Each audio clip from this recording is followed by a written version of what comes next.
O mundo em busca incessante pelas terras raras. A China lançou uma ofensiva pelos metais críticos em parceria com 19 países e a Organização das Nações Unidas para o Desenvolvimento Industrial. A iniciativa tem todas as tintas de que o país asiático desenha os contornos para a criação de uma cadeia de suprimentos desses minerais. Sobre esta corrida mundial, que em outros tempos já foi pelo ouro, outros metais, nós vamos conversar com a Kelly de Souza Ferreira, doutora em Relações Internacionais, diretora de Relações Internacionais da PUC Campinas e também pesquisadora do Observa China. Muito bom dia para você, seja bem-vinda ao Real Time. Tudo bem contigo? Bom dia, Eric, tudo e você? Obrigada pelo convite. Um prazer tê-la aqui conosco, viu? Para a gente conversar sobre esse assunto muito relevante, o mundo inteiro, né, de olho nas terras raras.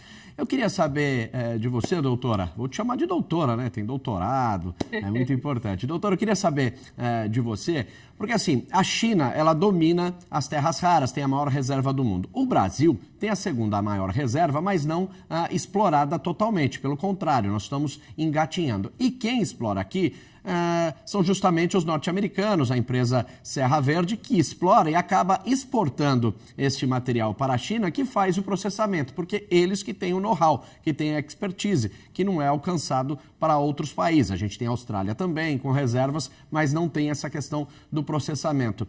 A gente ainda é muito dependente, o mundo ainda fica muito dependente desse expertise só da China. Como é que a gente pode avançar em relação às terras raras? Realmente, o mundo fica muito dependente dessa questão chinesa. Eles se especializaram bastante, porque o que nós temos de entender sobre terras raras, apesar deste nome, não é que o mineral é raro, mas ele é difícil de extrair e difícil de refinar. E a China desenvolveu uma alta tecnologia e eficiência em desenvolver esses produtos. Então, isso faz com que ele tenha um grande controle sobre o mercado. E o que nós estamos vendo é que nessa questão, com relação à disputa com os Estados Unidos, a China encontrou uma alavanca, uma vantagem, porque é um conjunto de metais que é necessário, está cada vez em maior demanda e o mundo cada vez precisa mais. E a China vai precisar disso. Nós estávamos falando agora há pouco sobre, aqui na SNBC, sobre a NVIDIA e a Alphabet, a questão dos chips, e cada vez que você tem maior demanda por esses itens, você também tem maior demandas por terras raras. Doutora Kelly, e como é que o Brasil pode entrar nessa disputa em relação a investimentos? Os Estados Unidos querem fazer bastante investimento aqui justamente para explorar e também começar o processamento, mas isso demora muito tempo. Como é que fica essa questão de equilibrar também a questão da exploração e ganhar forma também o processamento para que o Brasil não seja só um exportador de minerais raros, mas também agregar valor, né, a esses minerais tão importantes? Então, no Brasil é interessante essa questão porque o Brasil já se posicionou claramente que ele não quer ser apenas um fornecedor de terras raras, ou seja, ele não quer só exportar commodities, ele quer ter essa tecnologia. E aí é onde o Brasil está se saindo muito bem, que ele está se posicionando em frente aos Estados Unidos para ter uma transferência de tecnologia, como, por exemplo, formas melhores de se processar esses metais e essas terras raras. Então, o Brasil tem uma chance interessante de desenvolver aqui um polo de refinamento e extração desses metais e ainda de uma forma muito mais sustentável, porque a China faz isso, mas o custo dessa aceleração e esse desenvolvimento econômico chinês é claramente visto na questão ambiental. Uma preocupação que o Brasil já tem desde o princípio, quando a gente começa a desenvolver novas fontes e mercados. E, doutora Kelly, a gente viu recentemente, a Xiaomi anunciou que, por exemplo, os smartphones podem ficar mais caros. Por quê? Porque os chips vão custar mais, vão ter um custo maior. Provavelmente também porque, como você tem terras raras na mão só da China, né, você tem quase que um controle total e eles podem colocar ali o preço que quiser, já que eles detêm ali todo esse comando, né, vamos dizer assim, de terras raras. Isso realmente pode influenciar no preço? A China lançou essa ofensiva por terras raras com a ONU, mas a ONU poderia também negociar essa questão dos valores desses minerais críticos? A China está montando não só a questão de negociar valores, mas ela está tentando criar uma forma de controle desses minerais.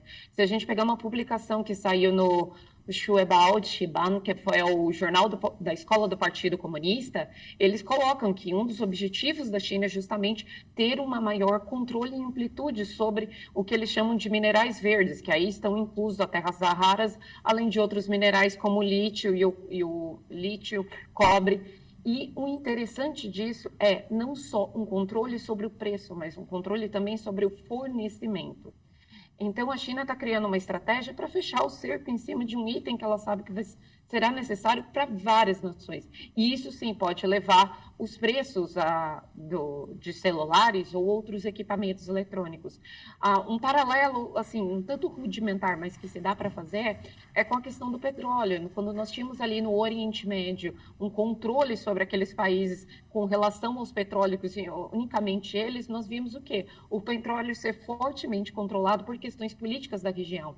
E agora nós estamos vendo uma questão com as terras raras, que, embora esteja um pouco espalhado mais ao redor do mundo, a China tem cerca de 5% das reservas mundiais dos principais minerais, mas ainda assim você tem bastante coisa assim no Sudeste Asiático e principalmente nos países africanos. E o que a China tenta fazer é montar um complô, né? Na verdade, um grupo, não vou dizer um complô, mas um grupo que consiga ficar unificado e não ter a presença americana. Liga o alerta, então, né, para o mundo, porque a gente também viu recentemente, por exemplo, que as montadoras ficaram preocupadas em relação ao fornecimento de terras raras e poderiam até parar a produção. A gente viu até a Volkswagen aqui no Brasil preocupada com essa questão, né? Então, assim, existe realmente esse alerta, esse sinal, vamos dizer, amarelo neste momento ligado? Existe um sinal amarelo ligado, mas é a questão que não seria no curto prazo esse tipo de problema. Mas requer sim a atenção do mercado e até como a gente pensa as cadeias de produção internacionais. Doutora Kelly de Souza Ferreira, queria muito agradecer a sua participação conosco no Real Time. Uma ótima terça-feira e uma ótima semana para você. Obrigada pelo convite, uma ótima terça-feira, Eric. Obrigado.